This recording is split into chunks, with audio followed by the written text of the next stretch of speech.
Aujourd'hui, qui ne connaît pas Steel Brainrot? Ce jeu a battu littéralement tous les records en cumulant des millions et des millions de joueurs durant les admin abuse par exemple. Mais ce que vous savez moins, c'est que Steel Brainrot a plein d'infos cachées que vous ne vous doutez même pas. C'est pourquoi je vais vous présenter l'iceberg de Steel Brainrot. En commençant par la partie émergée avec les infos les plus connues, jusqu'aux abysses avec les infos les plus hard et les moins connues. À la fin de cette vidéo, vous connaîtrez tout sur Steel Brainrot. C'est parti. On commence donc par la partie émergée. Cette partie sera plutôt tranquille et on commence donc avec les Lucky Block Tacos. Et pourquoi? Vous connaissez je pense tous les Tacos Lucky Block. Ce sont les Lucky Block que Samy spamme toujours en admin abuse, mais la réalité c'est que ces Lucky Block sont vraiment éclatés. En effet, qui a déjà pack un truc bien dans ces Lucky Block? Personnellement, j'ai toujours eu ce chien ou ce chat très nul. J'en peux plus. Mais tout cela s'explique. Et oui, quand on regarde les taux de drop, on voit que c'est vraiment abusé. On a 50% de chance d'obtenir le Shiwanini Takonini et 30% d'avoir le Gatito Takoto. C'est-à-dire qu'on a 80% de chance d'obtenir un de ces deux, ce qui rend les autres vraiment galères à obtenir. Mais le pire est même pas là. Ces Brainrot ne rapportent rien du tout. Et oui, c'est abusé. 45 000 par seconde, 165 000 par seconde, 260 000 par seconde, 3 millions par seconde et 4 millions par seconde.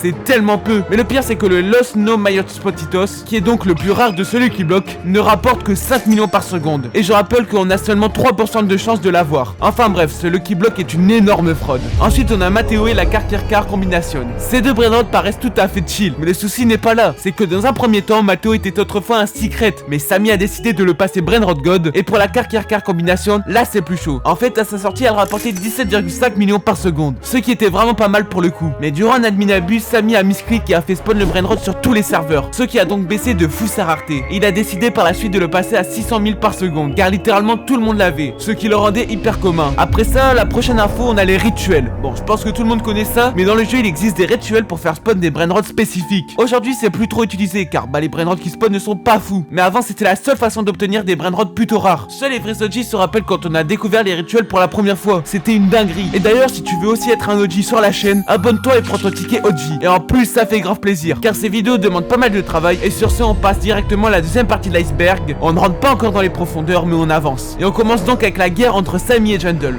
Bon là il y a des choses à dire, mais en gros si vous ne savez pas déjà, il n'y a pas si par longtemps il y a eu une guerre entre Samy et Jungle. Leur but était de montrer qu'ils étaient le développeur qui cumulait le plus de joueurs sur leur jeu. Cela a donné beaucoup de rivalité entre les personnes qui préféraient Steel Brainrot et inversement. Pour répondre en fort, Jungle avait demandé à tous ceux qui préféraient Grow Garden de mettre ce skin qui ressemblait littéralement à un haricot. Après ça, quand vous connectez à Roblox et jouez à un jeu, il y avait au moins toujours une personne avec ce skin. C'était vraiment abusé. Maintenant on a le panel d'admin. C'est un accessoire payant, cher, vraiment très cher, et c'est juste abusé. Ce panel nous permet d'envoyer des sortes de sorts sur des joueurs, comme le ragdoll, le jumpscare et même inverser les commandes. Cela rend le jeu très pay to win, mais heureusement trouver des personnes avec ça c'est très rare. Personnellement j'en ai jamais vu. On passe maintenant à la dernière info de la deuxième partie de l'iceberg avant de commencer à rentrer dans les profondeurs. On a maintenant la version Fortnite. En effet, même sur Fortnite il y a Steel Brainrot. Bon ça s'appelle Steel ce Brainrot, mais c'est le même principe. Ce jeu est apparu le 14 juillet et il rassemble en moyenne 100 000 joueurs, ce qui est vraiment très bien. Les Brainrot sont relativement les mêmes à quelques exceptions près, comme au niveau de la rareté. Personnellement je trouve le jeu pas fou sur Fortnite. Je préfère rester sur Roblox perso. Après pourquoi pas. Ça a l'air de plaire et c'est une autre preuve que Steel Brainrot peut marcher autre part que sur Roblox. Et maintenant on arrive enfin sous l'eau. Et là les infos vont devenir de plus en plus intéressantes. Et on a directement Tung Tung Tung Saour. Oui, vous le savez probablement tous que récemment Tung Tung Tung Saour est revenu sur le jeu. Mais il a été pendant très longtemps retiré du jeu car son créateur l'a rendu copyright. Ce qui était donc devenu illégal de laisser Tung Tung Saour. Beaucoup de personnes ont été choquées d'au moins que l'on puisse rendre un personnage généré par IA copyright. Samy l'a donc supprimé du jeu. Beaucoup ont aussi cru que ça allait être la fin du jeu car si tous les créateurs se mettaient à rendre leur Brainrot copyright, ça aurait été très compliqué pour Samy. Mais heureusement ce ne fut pas le cas. Malgré tout, Tung Tung Saour a été retiré pendant un moment et récemment Samy a enfin trouvé un accord et l'a rajouté au jeu. Et honnêtement ça fait plaisir de le voir dans le jeu car le seul Brainrot en rapport avec lui était Los Tung Tung Citos et je trouvais ce Brainrot vraiment pas fou. On enchaîne avec le Nyan Cat. Le Nyan Cat est un Brainrot God, mais ce Brainrot contient un gros problème. Le problème c'est que ce même date de 2011. Ça veut dire qu'il est plus ancien que le Miaoul, mais pourtant il est seulement Brainrot God. Pour moi il devrait au minimum être OG, mais bon je comprends que ce soit dur pour Samy de changer ça car il l'a ajouté au jeu quand les OG n'existaient pas encore. Et beaucoup de personnes l'ont. Si Samy le changeait de rareté, l'économie du jeu serait complètement pétée. Mais je trouve ça quand même bizarre qu'il soit Brainrot God. Et pour finir avec la troisième partie de l'iceberg, on a la mutation Sleep. Ce trait est loin d'être comme les autres, car habituellement les traits permettent de multiplier l'argent généré par le Brainrot, ce qui rend le Brainrot assez cheaté. Mais cette mutation fait tout l'inverse. Et le problème est là. Si vous avez un Brainrot avec ce trait, le trait va directement diviser par 2 l'argent généré par celui-ci. Mais ne vous inquiétez pas, car ce trait est très rare. Il ne peut être donné que par Samy lui-même. Donc s'il te le met sur un Brainrot, je ne sais pas si c'est de la chance ou pas, car ce trait est vraiment très rare, mais à la fois il peut gâcher littéralement ton Brainrot. Et maintenant on descend encore avec la quatrième partie. Et là on arrive dans les profondeurs. Et on attaque cette partie en commençant avec la panne de Roblox. Et oui, Steel Brainrot Brainrot a causé une panne à Roblox. Cela s'est produit à cause d'un trop grand nombre de joueurs connectés en simultané. Ça s'est passé durant un admin abuse le 16 mai 2025. Plus de 25 millions de joueurs étaient connectés en même temps, ce qui a littéralement fait exploser Roblox. Mais cela a aussi permis à StyleBrainrot de se hisser dans le podium des jeux avec le plus de joueurs en simultané, explosant le record de Fortnite qui était à 14 millions. On continue directement ensuite avec les anciennes machines à bulles. En effet, on a tous déjà vu ces machines à bulles. Samy les fait spawn à chaque admin abuse. Elle donne un trait qui est discutable. C'était d'ailleurs la première machine à donner un trait. Enfin bref, à l'origine c'était différent. Pour la déverrouiller, il fallait ajouter 10 Brainrot Candy. Car oui, à la sortie de cette machine, c'était la mutation Candy qui spawnait dans la map. Une fois ajouté les 10 Brainrot,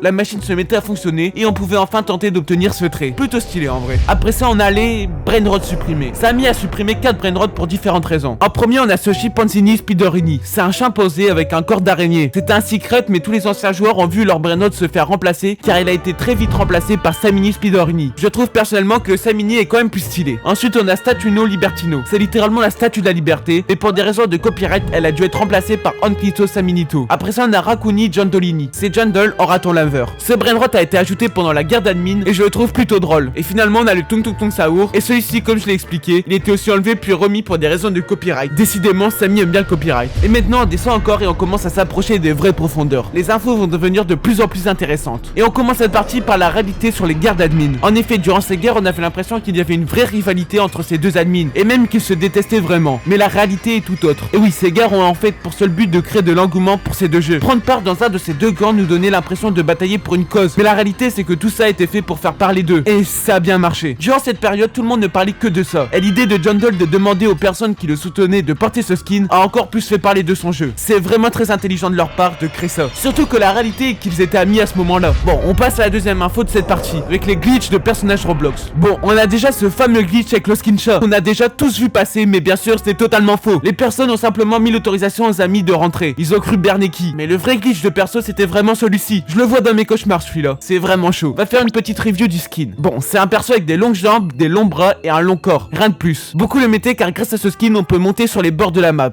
Juste en faisant un simple saut. Ce qui est très cheaté pour voler des Brainrot. Maintenant, ça va commencer à se corser car on arrive bientôt sous l'iceberg. On commence donc cette partie avec les scams. Et oui, soit vous êtes au courant ou vous avez déjà été victime de scams, mais vous n'êtes pas sans savoir que StyleBrainrot regorge de nombreux scammers. Petit tuto pour se faire scam le plus rapidement. Vous allez sur le groupe Roblox de Samy et vous cliquez sur le premier lien. Et voilà, bien joué, tu t'es fait scam. Bon, plus sérieusement, ce jeu est littéralement un nid à scammer. Après, c'est un peu normal car le but principal du jeu est de voler. C'est pourquoi si quelqu'un vous envoie un lien de serveur Roblox, faites très attention car vous pourrez être victime de la très connue technique Morera. Et ça, j'en parle juste après. Maintenant, on continue avec l'utilisation des youtubeurs pour nourrir l'économie du jeu. Ouais, Samy utilise les créateurs de contenu pour donner plus de popularité à son jeu. En gros, il va souvent aider des créateurs, surtout anglais, dans des concepts. Pour ne jamais faire perdre la hype autour de son jeu, c'est compréhensible de sa part, mais il faut savoir que Samy fait tout pour qu'on continue de jouer. C'est pourquoi il joue beaucoup avec les réseaux. On enchaîne de suite avec une info qui doit être prise avec des pincettes, car elle n'est pas avérée, mais pas mal de joueurs ont eu cette impression. Cette théorie, c'est que les taux de drop dans les serveurs de nouveaux joueurs sont modifiés. En effet, certains joueurs ont eu l'impression que les bons Brainrot spawnaient davantage dans ces serveurs, et que dans les serveurs normaux, ils droppaient beaucoup moins. Je parle ici des Brainrot qui spawnent normalement par hasard, et ceux que Samy fait spawn aléatoirement dans des serveurs durant les admin abuses. Personnellement, je suis plutôt d'accord avec cette théorie, car moi-même, quand j'ai commencé les jeux, j'avais l'impression que les Brainrot que fait spawn Samy aléatoirement dans des serveurs tombaient plus souvent dans mon serveur que maintenant. Bien sûr, ça reste une théorie, mais cela peut s'expliquer car tout simplement cela fait rester les gens dans son jeu, car ça nous fait goûter à la satisfaction d'obtenir un bon truc, et ça nous fait tout simplement nous accrocher au jeu. On descend désormais sous l'iceberg, et là on commence à passer aux choses sérieuses avec la méthode Morera. C'est une méthode plutôt connue pour scam. Elle consiste à inviter une personne dans ton serveur privé, attendre à l'endroit où sa base va spawn, ensuite voler le Brainrot qui nous intéresse, et après ça il faut le bannir du serveur. Comme ça vous pouvez tranquillement rentrer à votre base, le récupérer, et la personne ne peut littéralement rien faire. Mais ça ne s'arrête pas là, car la méthode a vraiment créé quelque chose de mauvais. En fait, celle-ci a vraiment créé une vague de scam et de glitch. Tout le monde s'est rendu compte que c'était possible de scam et de glitch, donc beaucoup ont cherché des techniques pour réussir à contourner les règles principales du jeu. C'est pourquoi je trouve que cette méthode ne se limite pas à juste une technique de scam, mais bien quelque chose de plus grand, et c'est pourquoi je trouve cette technique plutôt sombre. Maintenant on va parler du réel but des admin abuses, car ils ne sont pas là juste pour vous donner des bons Brainrot ou des bons traits, mais ils sont là pour toute autre chose. On s'est tous déjà connectés pendant un admin abuse, mais je sais pas si je suis le seul, mais déjà avant de me connecter j'ai l'impression que c'est super important, et que si je me connecte pas je vais louper quelque chose. En plus l'admin abuse me retient souvent jusqu'à la fin de celui-ci, et bizarrement on a toujours envie de rejouer au jeu les jours qui suivent. Je vous explique pourquoi. Samy utilise beaucoup la FOMO, ça veut dire en anglais Fear of Missing Out, et en français littéralement peur de passer à côté de quelque chose. Par exemple quand il tease les admin abuses, il met souvent en avant qu'il va y avoir de nouveaux Brainrot ou de nouveaux événements, ce qui nous donne une raison de se connecter, et on se dit que si on joue pas pendant, on risque de louper des trucs incroyables. Et du coup comme vous voyez on revient directement à la définition de la FOMO. Bon imaginons vous vous connectez quand même durant l'admin abuse. Vous êtes content, voilà, Samy met les events, et par chance vous obtenez un brainrot incroyable. Ok, il vient à votre base, tout est parfait, et voilà, l'admin abuse est fini, mais du coup vous avez toujours envie de profiter un peu du brainrot que vous venez d'obtenir. Donc vous décidez d'aller farmer un peu, et hop, vous vous êtes reconnecté. Et Samy il attend que ça. Mais imaginons vous n'avez rien eu à cet admin abuse. Bon, trop chiant, vous allez être frustré, et vous allez donc pas avoir envie d'en finir là. Donc vous vous reconnectez au prochain admin abuse, et hop, vous y retournez. Ce jeu est littéralement un cercle vicieux, et Samy l'a très bien compris. Il met donc en place des matchs régulières et des admin abuse réguliers. Enfin bref, on conclut cette partie avec les sites de vente de brainrot. Et oui, même moi j'ai fait des vidéos là-dessus, mais je rappelle qu'aux yeux de Roblox c'est tout sauf légal. Ces sites peuvent être considérés comme des marchés noirs, car ce qui est vendu est donc illégal. Bien sûr, ça m'étonnerait que Roblox fasse super attention si on achète sur des sites ou pas, mais ça n'est quand même pas sans risque. Donc si vous avez ou avez déjà eu l'intention d'acheter, sachez que cela peut entraîner un ban, et ça c'est pas fou. Voilà, je vous ai prévenu et on peut passer à l'explication. Donc il existe des sites comme Eldorado par exemple, qui proposent des brainrot ou Lucky Block à des prix bien loin de ce qu'on peut trouver dans le jeu. Par exemple, un Lucky Block secret dans le jeu vaut près de 25 €, alors que sur le site ça vaut à peine 2 €. Mais en réalité, d'où viennent ces brainrot et comment il y a autant de brainrot disponibles sur ces sites? Tout d'abord, pour obtenir ces brainrot, les vendeurs les obtiennent principalement durant les admin abuse, où ils attendent patiemment que Samy fasse spawn quelque chose. C'est donc pour ça qu'on peut avoir des Lucky Block secrets à des prix aussi faibles. Ça leur coûte donc rien du tout. Bon, déjà ça paraît logique, sur les sites il y a plein de vendeurs. C'est donc pour ça qu'il y a autant de choix. Mais ça ne s'arrête pas là. Ce que je vais dire n'est pas vrai pour tous, mais c'est très souvent ça. Les vendeurs utilisent plein de comptes différents durant les admin abuse pour obtenir un maximum de brainrot et les vendre par la suite. C'est surtout grâce à ça qu'on voit une aussi grande quantité, mais ça s'arrête pas là non plus. Certains vendeurs mettent carrément en place des bots qui vont direct acheter quand un truc bien spawn. Ou comme on l'a vu durant l'event du brainrot dealer, les stocks partaient en 2 secondes. Et ça c'est quand même bien plus problématique. Voilà, tout comme les admin abuse, ces sites ne sont pas tout roses. Donc faites quand même attention à ce que vous faites sur ces sites. Et là les mecs, on est enfin arrivé dans les tréfonds de cet iceberg. Ça veut donc dire que les infos vont être de plus en plus croustillantes. Et c'est parti. On commence donc avec le... Bon, je peux pas dire le nom, désolé. Ce brainrot ne vous dit rien? Bah c'est normal car il est resté sur le jeu pendant très peu de temps. Et a ensuite été banni. Mais le pire est pas là. Je pense que vous l'avez compris, mais le nom pose un gros problème. Personnellement, je pense que Samy l'a immédiatement supprimé quand il a vu que le nom convenait pas du tout à ce genre de jeu, où la majorité des joueurs sont très jeunes. On pouvait l'obtenir dans la Fuse Machine, mais imaginons que vous l'ayez eu, bah il n'y avait aucune animation, ce qui était vraiment bizarre. Mais le pire c'est quand vous voulez voir à quoi il ressemblait dans votre base, bah il était juste invisible. Franchement, je sais pas Samy a eu quelle idée de mettre un brainrot avec un nom aussi sombre. Enfin bref.